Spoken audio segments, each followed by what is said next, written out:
सुप्रभात बहनों, कक्षा नवम। आगे देखते हैं मेरी संग की औरतें।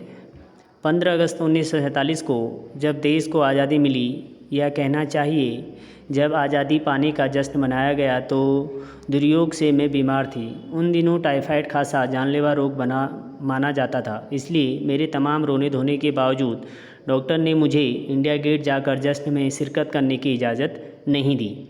चूँकि डॉक्टर अपने नाना के परम मित्र उनसे ज़्यादा नाना थे, इसलिए हमारे पिताजी जो बात बात पर सत्ताधारियों से लड़ते भिड़ते फिरते थे, चुप्पी साध गए। मैं बदस्तूर रोती कल्पती रही। क्या कोई बच्चा इकलौती गुड़िया के टूट जाने पर रोया होगा। मेरी उम्र तब 9 बरस की थी। इतनी छोटी नहीं कि गुड़िया से बहलती, और इतनी बड़ी नहीं कि डॉक्टर के तर्क को समझती। तंग आकर पिताजी मुझे बदर्स काराम जो उपन्यास पकड़ा गए। किताबें पढ़ने का मुझे मिराग था। सो जब कुछ देर बाद मैंने देखा कि पिताजी को छोड़कर घर के बाकी प्राणी पलायन कर चुके थे और पिताजी दूसरे कमरे में बैठे अपनी किताब पढ़ रहे थे, तो रोना धोना छोड़कर मैंने भी किताब खोल ली। एक बार शुरू कर लेने पर उसने मुझे इतनी मोहलत नहीं दी कि दोबारा रोना शुरू करूं या कोई और काम पकड़ूं। उस वक्त ब्रदर्स काराम जो मुझे देने में कुछ तुक थी, तब मेरी समझ में नहीं आया।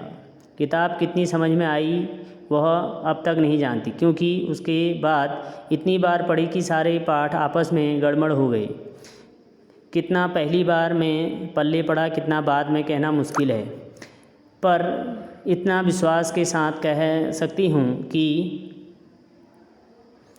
उसका एक अध्याय जो बच्चों पर होने वाले अनाचार अत्याचार पर था, मुझे पहली बार में लगभग कंठस्थ हो गया था।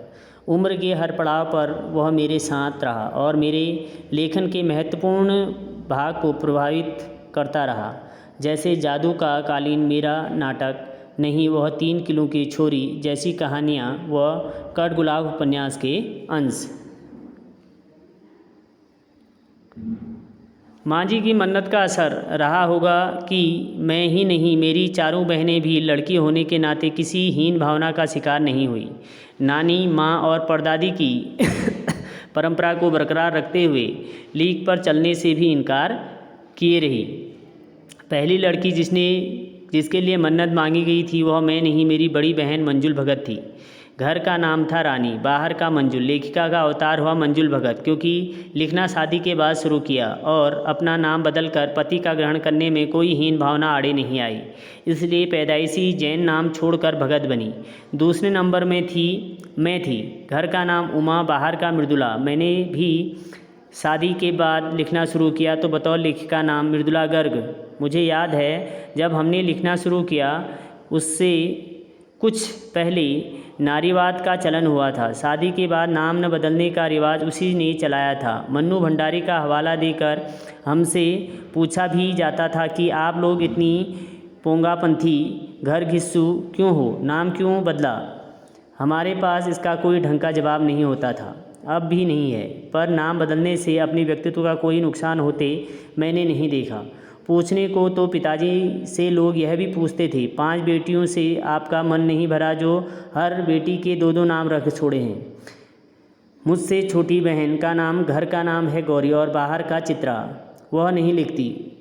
उसका कहना है वह इसलिए नहीं लिखती क्योंकि घर में कोई पढ़ने वाला भी होना चाहिए। खैर, उसके बाद जब चौथी 5वीं बेटियां पैदा हुई तो पिताजी ने इतनी बात जमाने की सुनी कि उनका एक एक नाम ही रखा, रेणु और अचला। 5 बहनों के बाद एक भाई हुआ, राजीव। मज़े की बात यह है कि बीच की 2 बहनों ही लेखन से बची रही। अचला और राजीव फिर उसमें जा फंसे। अचला मुझसे 8 साल छोटी और वक्त के बदलाव की लाज रखते हुए अंग्रेजी में लिखती हैं, पर राजीव भी हिंदी के हवाले। हम 4 लिखते हैं और तमाम ख़ानदान हमें पढ़ता है। मेरी ससुराल में मुझे कोई नहीं पढ़ता। इस तथ्य को हजम करने में मुझे काफ़ी वक्त लगा। फिर उसके फ़ायदे भी नज़र आने लगे। कम से कम घर के भीतर तो मुझे हिंदी आलोचना बुद्धि से दो चार नहीं होना पड़ता। खैर, मैं अपनी नहीं उन अदेवियों की बात कहना चाहती हूँ जो परदादी की मन्नत के नतीजन धरती पर आई और लेखक नहीं बनी। जो बनी उन्हें सांस लेने की ज़रूरत कुछ ज़्यादा हो समझ में आता है। जैसा मेरे पिताजी ने एक बार मंजुल से कहा था, कोई दम नहीं घुटता, सांस लेने की ज़रूरत ही ज़्यादा है। पर यहाँ तो हम शेर तो गैर लेखिका बहनें सवा शेर। चौथे नंबर वाली रेणु का आलम यह था कि गर्मी की दोपहरी में स्कूल से वापसी पर जब गाड़ी उसे और उससे छोटी बहन अचला को बस अड्डे से लेने जाती तो रेणु उसमें बैठने से इनकार कर देती। उसका कहना था कि यूँ थोड़ा सा रास्ता गाड़ी में बैठकर तय करना सामंतशाही का प्रतीक था। शायद था, पर साथ ही पिताजी के अतिरिक्त लाड़ का भी, और रसोइये को खाना खिलाकर जल्दी फागिर करने की लाचारी का भी। माँ तो सब चीज़ों से उदासीन रहती थी, पर पिता काफ़ी कूटते भुनते जब देखते कि असला गाड़ी में बैठी चली आ रही है और रेणु पीछे पीछे पसीने से तरबतर। खामखा बचपन में एक बार चुनौती दिए जाने पर उसने जनरल थिमैया को पत्र लिखकर उनका चित्र मंगवा लिया था, जो एक मोटरसाइकिल सवार जवान आकर उसके हाथ में दे गया था।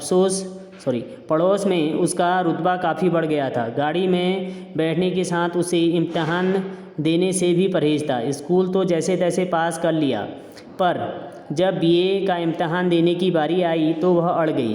पहले मुझे समझाओ कि बीए करना क्यों ज़रूरी है, तब मैं इम्तिहान दूंगी। अगर मुझे यकीन आ गया कि हाँ कोई फ़ायदा है, वरना नहीं।